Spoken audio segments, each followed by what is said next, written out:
happened and let it go at that. And I want to talk about that just for a moment before telling the stories to you. Not long ago, my dad died. And, I really loved this guy. He was a good man. And in the last hours of his life, as he lay in a hospital bed dying, I could have and I should have taken my dad in my arms.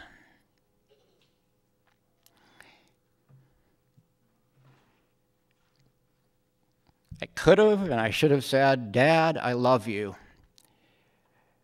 But I didn't. For a whole constellation of reasons that have to do with my Midwest upbringing and fathers and sons not talking about love. But in a story, my father can sit up from the dead, and he can take me in his arms, and he can say, "That's okay. I know you love me." Didn't happen. Can't happen. People do not sit up from the dead and speak. But those lines, "That's okay, I know you love me," even though they never occurred, came out of something that did occur, my own silence. And those lines make things happen to my tear ducts in a way that the real story does not. Think about it. Fiction exists for a reason. Otherwise, there would be no fiction. Broadway would go dark. There'd be no television to speak of. It'd be all reality shows. It almost is anyway. There'd be no novels, no short stories. The movies would all be documentaries. The Godfather would not exist. You'd just be seeing, documentaries of Dillinger and so on, but they wouldn't exist. Why do we do it? Why do we make stuff up when we can just hold a mirror up to the world and reflect it? There's got to be a reason behind it. And I think it has to do with this, that as a fiction writer, a storyteller, I am not limited by what happened. I can also write about what almost happened, or what could have happened, or what should have happened. I could have and I should have taken my dad in my arms. I didn't. But I can write a story in which a miracle happens, and my father sits up and says, "That's okay. I love you." Well, as Pablo Picasso, the artist, put it a lot more eloquently than I have, art is a lie that makes us realize the truth. That's what stories and art in general are about. Well, in a way, I've begun talking, however slyly and obliquely, about the things they carried.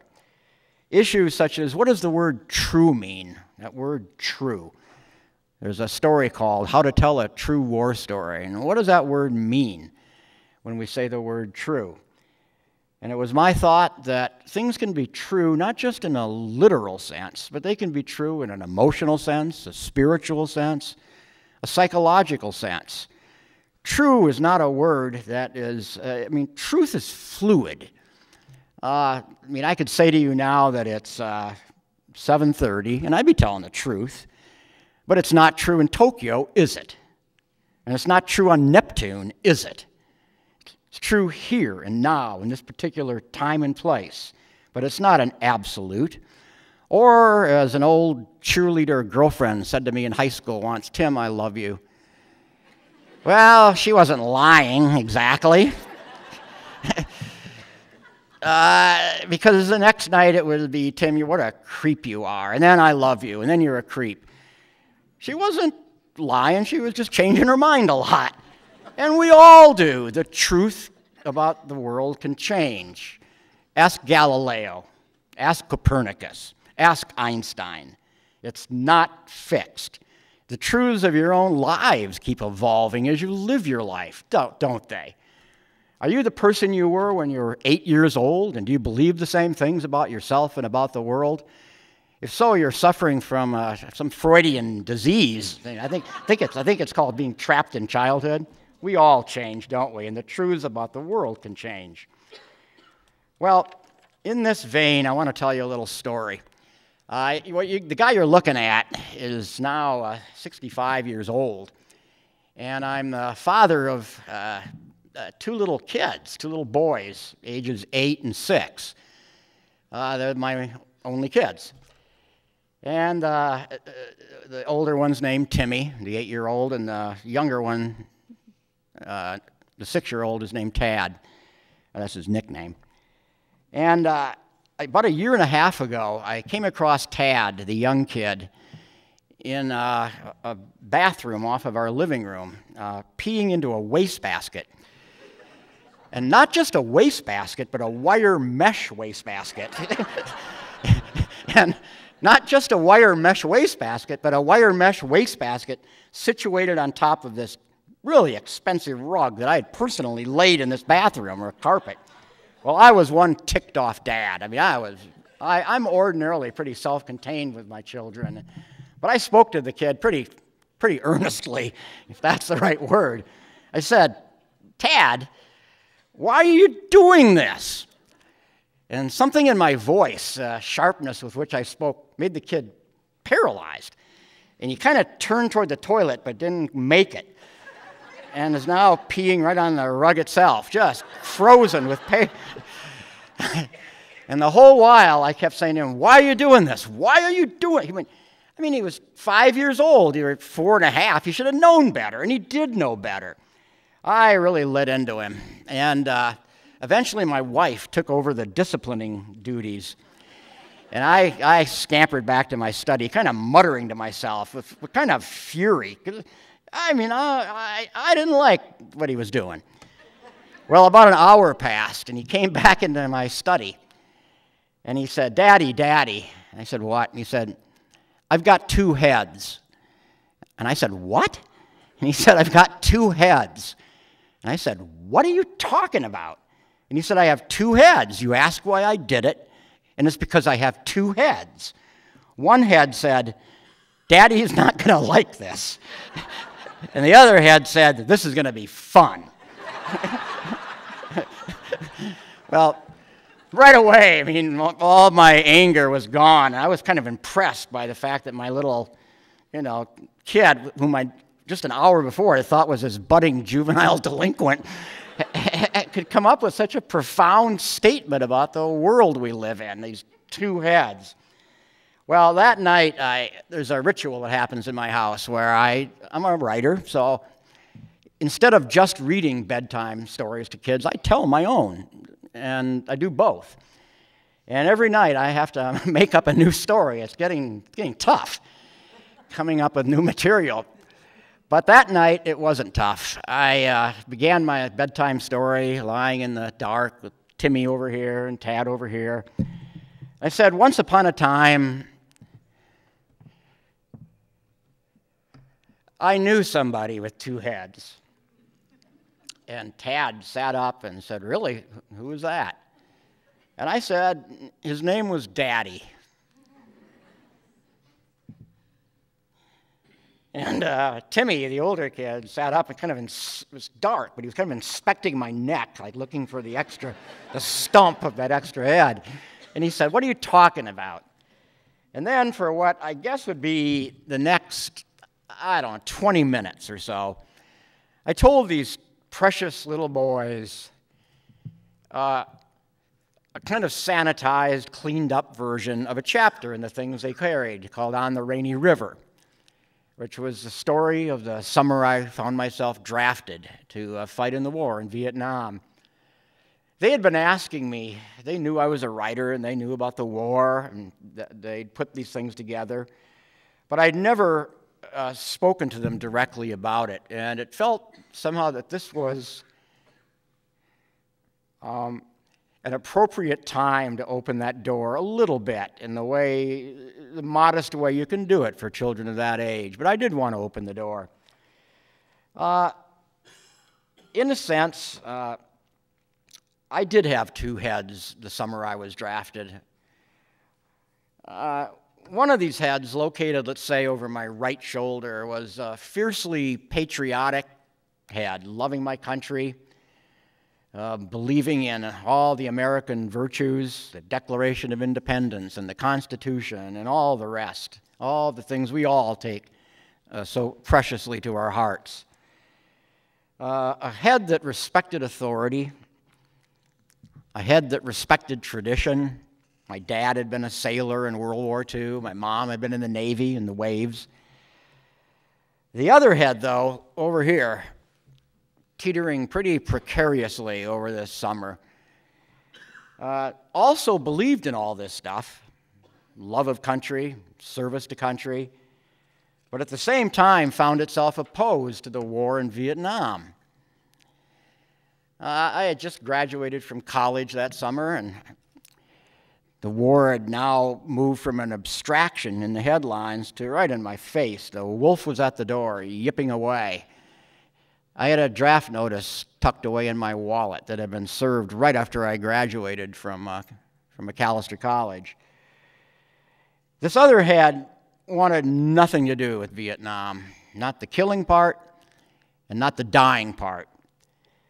I was 21 years old. I was terrified. And through the summer of 1968, those two heads endlessly confronted each other, challenging and mocking and debating and taunting, cussing, invoking the names of God and LBJ and Richard Nixon and Jane Fonda and Daffy Duck. At times, those two heads would speak quietly, almost rationally to each other. Other times, though, the heads would scream the most outlandish obscenities at each other, much as people all across this grand republic of ours were screaming through the summer of 1968. At the Chicago Convention, in the streets of Los Angeles, and San Francisco, and Minneapolis, and Philadelphia, and Pittsburgh, maybe even down here. Both sides convinced that they had a corner on what was true about this war and what was not, debating with one another and yelling at one another, taunting and so on. Well, by this point, Tad and Timmy were fast asleep. And I'm lying there in the dark, 42 years after the war, still talking to myself, with those two heads yapping away in the dark in Austin, Texas, telling the same story, the story of the Rainy River, over for the 10,000th time. Not aloud, of course, but now telling it in my thoughts and in my memory. Even now, all these decades later, those two heads just keep yapping away. They were doing it last night over in the Hyatt. Now and then, that first head will score a sterile, rhetorical victory. Other times, the other head will win the day. Sometimes one head might say, "What a coward you were for going to that war. You were against it, and you were too cowardly to say no." And the other head will say, "You did what your country asked you to do." And the first head will laugh and say, "Oh, right. And what if my country asked me to invade Toronto tomorrow? Do I just do it? Is that what we mean by patriotism? Anything goes? Forfeit your conscience? Throw it away? Is that what we mean by patriotism?" And the other head will say, "Your country would never do such a thing. Invade Toronto, don't be ridiculous." And the other head will say, "Hey, what about My Lai? What about the American Indian? What about slavery? What about Jim Crow laws? What about Hollywood barons and their pinstripes? What about McCarthy hearings?" And the other head will say, "Hey, you love your country." And the other head will say, "Yeah, I know, I do love my country, but everybody makes mistakes, even us." And the other head will say, "Okay, let's go to sleep." Except they don't. They just keep talking and talking and talking, 4 decades of it now. Well, it strikes me tonight here in Jacksonville that a good many of you in this audience, especially if you're, say, you're of high school or college age, of which a good portion of this audience happens to be, that you might find yourself engaging in debates exactly like mine, or very much like mine. They don't have to be about war. They can be about a whole bunch of stuff. Should I marry Bill or should I marry Phil? Or should I dump them both and marry Jill? Should I go to graduate school or should I go husk corn in Nebraska? You get the point. The things they carried, in large part for me, is to urge people to think about the ambiguities of the worlds we live in. That it's not a black and white, absolutist, yes and no, I'm right and you're wrong world. It's a world, as I learned in Vietnam, of confusion and incredible complexity. I'll give you an example. In my hometown of Worthington, Minnesota, I was brought up a Methodist. And not just a Methodist, sort of the Wonder Bread variety. I was brought up a pretty literal Methodist. And I wouldn't call it fundamentalism, but I'd call it really close. And our minister used to say from the pulpit, "Thou shalt not kill."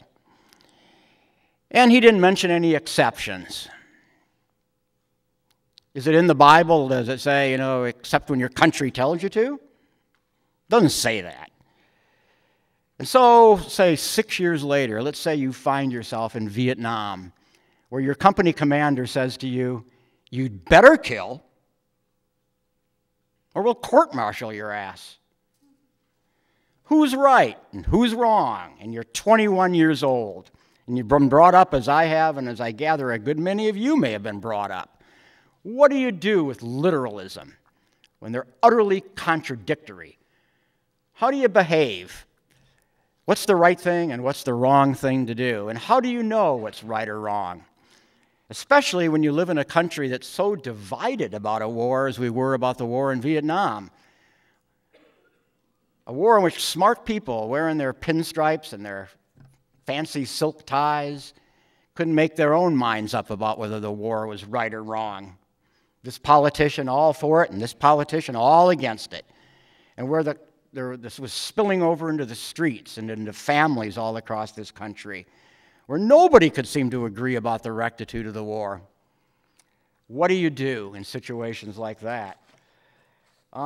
It's my belief that all of us, in one way or another, through our lives, are going to be right where I was in the summer of 1968, full of all kinds of ambiguous and contradictory thoughts about what is the right way to comport oneself in a world of absolute uncertainty. Two heads can be a big problem, but they can also be the sign of an open mind, of a mind attuned to the world's complexities and mysteries and uncertainties, of a person sophisticated enough to understand that knowledge can be imperfect and can change, as we find out in all kinds of ways as we read our newspapers every day. To carry two heads through your life, however burdensome, however heavy, however dispiriting, may help us to avoid the soul-killing and people-killing mistakes of absolutism. Muhammad Atta, the hijacker and pilot of one of those airliners that crashed into the World Trade Center, Muhammad Atta had but one head, and a bonehead at that, an absolutist of the most consummate sort. Atta thought he knew the final and definitive truth of things, a truth worth killing for and a truth worth dying for. Let us not, you, me, our country, let us not commit the same sin of vanity and fanaticism and absolutism and zealotry and demagoguery and simple-minded black and white declarations about the truth of things. After the events of recent years, I've come to fear that all of us, myself included, are endangered by such slick and absolutist rhetoric. Rhetoric that poo-poos our own shortcomings and focuses only on the shortcomings of others. All of us here, but I'm speaking most importantly now to students, are the beneficiaries of a great country that allows people such as myself and such as all of you to talk about the world we live in freely and honestly as we can.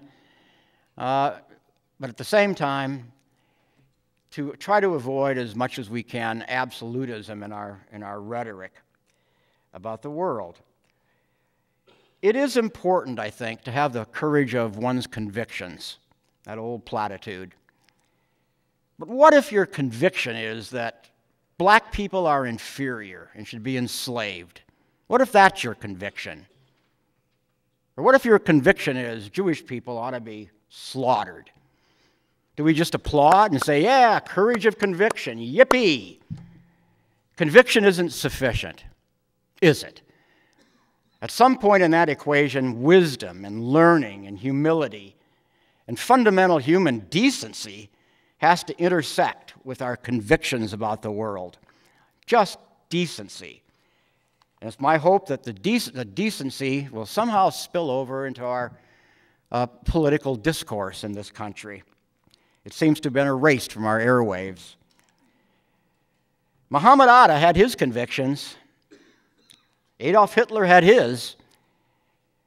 So did Osama bin Laden. So watch out for platitudes such as courage of conviction. It can end up killing people. So if there's a central point to the things they carried, this whole what's true and why did he make things up and what's invented, is the truth is this fluid and hard to grasp concept. Who is telling the truth? That minister, thou shalt not kill, or that company commander saying I'd better kill? Watch out for rhetoric such as that absolute rhetoric, because it can get us in deep, deep trouble. Don't be afraid to be of two minds about the world we live in. Carry your two heads high. That extra head might well be the most important thing you ever carried. That's the end of story number one. Story number two is going to be quicker. It's also going to probably make me tear up, so I'm going to apologize. I hate it when I listen to speakers who get teary at their own stuff. It makes me want to vomit. But I can't help it, and I'm going to try to hold it back, but I want to warn you in advance. I'm not going to bawl up here. Don't worry about it. You don't have to leave. What I want to do is how do you talk about a whole book? You can't do it. So I'm going to talk about a very small portion of the things they carried. I'm going to read it aloud to you, and then I'm going to talk about where it came from in the world that I lived in 40 years ago. The story's called Ambush. When she was 9, my daughter, Kathleen, well, you already know I don't have a daughter. So I'm a fiction writer. This is invented. When she was 9, my daughter, Kathleen, as my real kids now have done, Timmy and Tad, asked if I'd ever killed anyone. She knew about the war. She knew I'd been a soldier. You keep writing these war stories, she said, so I guess you must have killed somebody. It was a hard moment, but I did what I thought was right, which was to say, of course not, and then to take her on my lap and just hold her for a while. Someday, I hope, she'll ask again. But here, right now, I want to pretend she's a grown-up. I want to tell her exactly what happened, or what I remember happening. And then I want to say to her that as a little girl, she was absolutely right. This is why I keep telling war stories. He was a short, slender young man of about 20. I was afraid of him, afraid of something. And as he passed me on the trail, I threw a grenade that landed at his feet, killed him. Or to go back. Shortly after midnight, we moved into the ambush site outside a little village called Mike. The whole platoon was there, maybe 30 of us, spread out in the dense brush along the trail. And for 5 hours, nothing at all happened. We were working in two-man teams, one man on guard while the other slept, switching off every 2 hours.